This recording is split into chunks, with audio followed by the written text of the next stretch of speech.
Hey, friends. Woo, it's Friday. Okay, and I took a picture with this thing, which I got in Hawaii. Hawaii. And what it is, it says it's called a long life tiki. And it says, keep this long life tiki by your side, and it will bless you with good health and keeps you out of harm's way. Ooh, I'm going to keep this very close. It's made out of, I don't think it's wood. I think it's like, it's supposed to be wood, but it's got this really fancy stamp on the back. And I was like, I don't think wood stamps this nice. I think you'd have to burn it on. So this is probably resin, but it looks really cool. And what you're supposed to do is, and correct me Hawaiian people out there if you know, you're supposed to have these like outside of your house, and they kind of guard, they're like guardian tikis or something. I don't know. Anyways, I thought it was really cool. And wherever I go, I try and pick up something interesting. So today I had a great question. The great question came from Zoa, and it actually had to do with planning the actual matrix and keeping track of the tracks in a scenario. So this is a wicked question, and I hope you agree. Let me just put this on here. All right. So planning the actual matrix and keeping track of the tracks in a scenario. How do you get yourself organized? What is your tactical actual process? Okay, so when you are starting planning your scenario, one of the things, if you mess up by going to the software, because the software allows you to have infinite amounts of branches, infinite amounts of pages, and that can quickly get away from you. So therefore, I suggest you never do your planning in your software. I don't know what you guys are using for your builds, for your scenario builds. If you want to put it in a chat, let me know. But the two that I love and adore, one is obviously Articulate either Storyline. You can actually do quite a few branching scenarios in Articulate Rise if you plan it right. And then the other one that you can do for like sophisticated branching is Branch Track, or you can use iSpring TalkMaster. Now, the thing I love about Branch Track is you don't actually have to download software onto your desktop. It's a browser-based tool like Articulate Rise. And then what happens is, what makes it also awesome is that you can share that really easily with collaborators. However, you never want to do that planning right in the tool because it will get out of hand. And that's why people always say, how do you keep track of all the branches? So first, what you want to do is actually figure out, what kind of scenario do I want to create? Because to branch or not to branch is actually a really big distinction between what you want to achieve. So I'm going to talk about the two kinds of scenarios that you can do, and you might be familiar with this one. So this one is branching, right? You start off with some sort of a decision, and depending on that decision, you might get some more options, which may lead you to a dead end. Or if you're lucky, you get to choose something and it takes you down a path, blah, blah, blah. So this is about 1, 2, 3, 4, 5, 6, 7. This is 7 decision points. So if you were looking at this might be similar to something like Haji Kamal. If you're familiar with that scenario, it's about 7 decision points. And I believe it's been said that that's best practice. Although I don't know, it really depends on the complexity of the conversation you're having, right? So I don't know if you guys have heard of Haji Kamal. Haji Kamal, but if you haven't, check it out. It's awesome. And it is a great example of branching scenarios. Also, go to branchtrack.com because there you'll see what I mean by the kinds of scenarios that are best suited to use in a first-person kind of experience. Not everything fits in that realm, right? So this is the one type of scenario. This one is probably more important even to do on sticky notes on your physical workspace, because this can easily get to like 50 little nodes and then you're messed up because it's just too much. So do it on a sticky note first. Now there's the second kind of scenario, and this one is called, interestingly, because of its structure, it's called the string of pearls, which is, there is a decision. They don't influence each other though. Regardless of what I choose here, they're there could be a way for me to actually structure this. And then if you check out Broken Coworker, it is this structure. Broken Coworker is a demo that I've created with Ryan Martin. So do play with it, because it'll show you how you can create some subtle branching and have people feel like there is complex branching while you're still keeping this very organized. And this is way easier to maintain and manage, even mentally or with your SMEs, than it is to do this. But also, there's a different intent that you have with each one, right? So with this one, what happens is the decision points are like exactly the same as I've discussed with scenario questions. But what happens is, what keeps all of these together is the story. So you have a story narrative. And the other thing that's really important here is transformation. So what happens is, once you start that story, this person, while they work through this, at the very end, there's some sort of a transformation or a change. Now, here's the thing. If you have a really strong story and you've worked this out really well, this will prove impossible to do, because with every node that happens, the story gets diluted. So if you have a really strong story of somebody's transformation and change, let's say you're creating an awareness course about ethics in a workplace, or about equality in a workplace, or about anything where you want somebody to have a shift in perspective, and you have a really good narrative, don't do this. You can start this way and add little nodules, but you got to be very careful about how you do that, because you will ruin your story, and then also you'll have to come up with all these different things that don't necessarily make sense, and they don't fit, and they dilute your message. So I hope that makes sense there. And then the other thing is, when you using one kind of scenario versus another, all has to do with your intent as well, right? So in this one, I would probably use it if I want somebody to practice making the same decision over and over. And the story, what it does is it reinforces completion, because I really, I want to see how this character does. So I finish it to the very end. That's pretty cool. It actually works really well. The other thing is, if I want to see that change in a character, I want to sell somebody on an idea, because a lot of times what I use scenarios for is to make sure that when somebody starts out with a scenario, they might not be ready for learning.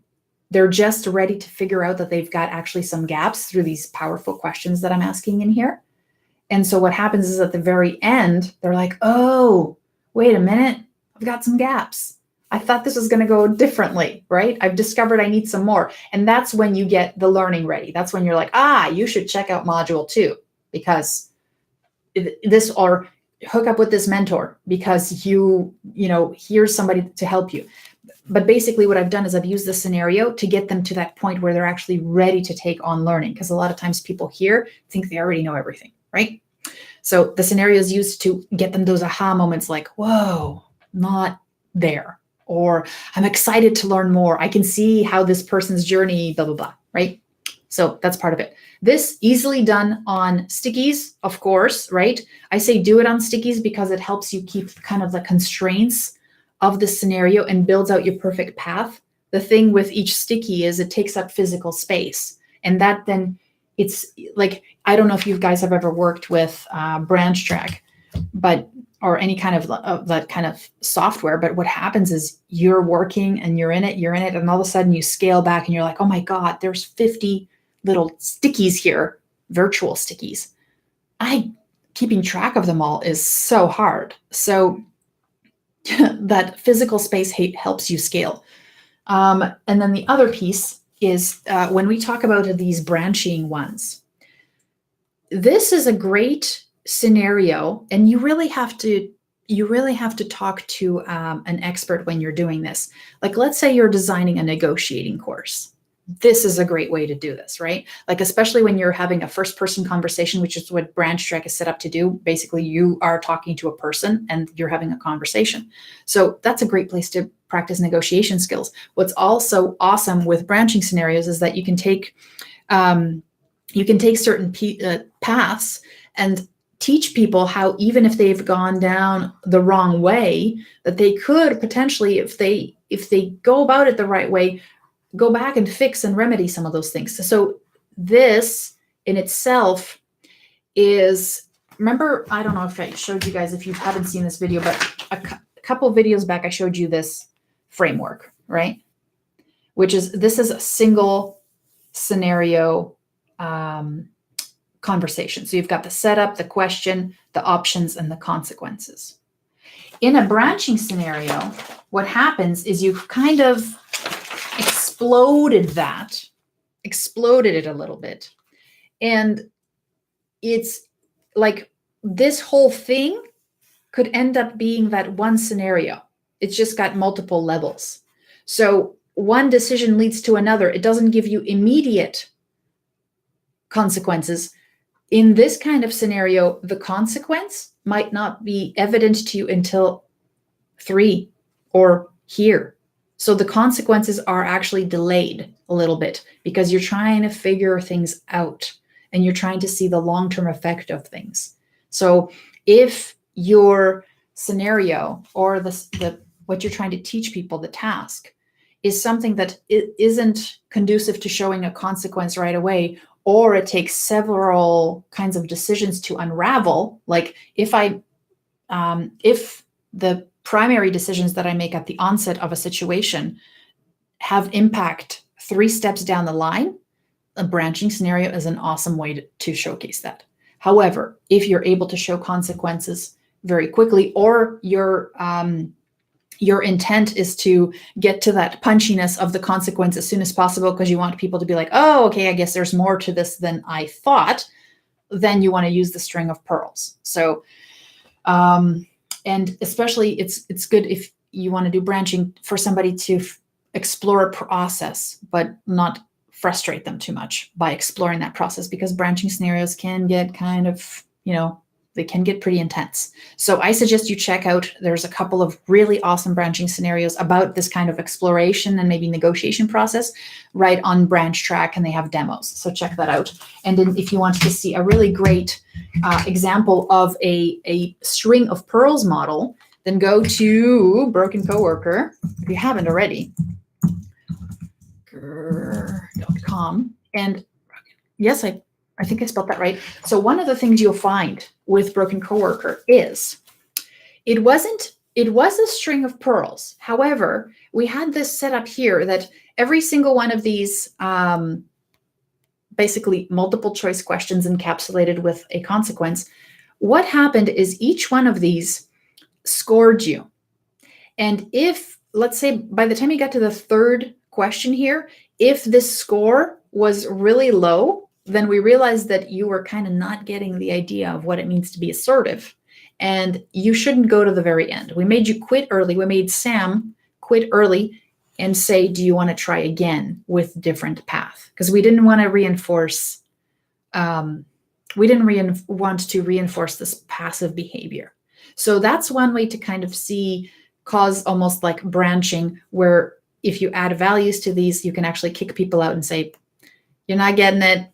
Okay, exit early, try again, because, we want the success rate to be a little bit better. So that worked really well there. And it also, what's cool is we see this and we think we're like, oh, they're going to get it. But regardless of what they pick here, they're still going to be taken to the next situation. But it doesn't work that way. When you're in the moment choosing these, you feel you have a lot of choice. And the fact that this moves to the next part of the story, you can still customize that and make it feel like I'm choosing my own adventure. So if you go through Broken Coworker, you'll feel that.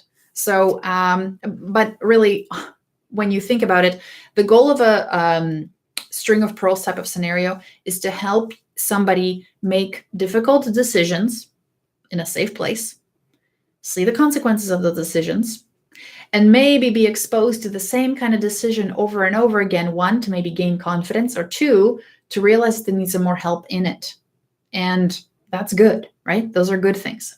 In fact, if somebody went through Broken Coworker and at the end they said, I am super assertive, and I wasn't at the beginning, I'd be afraid. I'd be like, okay, that's not where I want you to be. I want you actually to just feel like if you were not assertive and now you went through it and got to the end and got all the feedback, you would feel like, maybe there is a different way I could approach this, and maybe there are some skills I could pick up.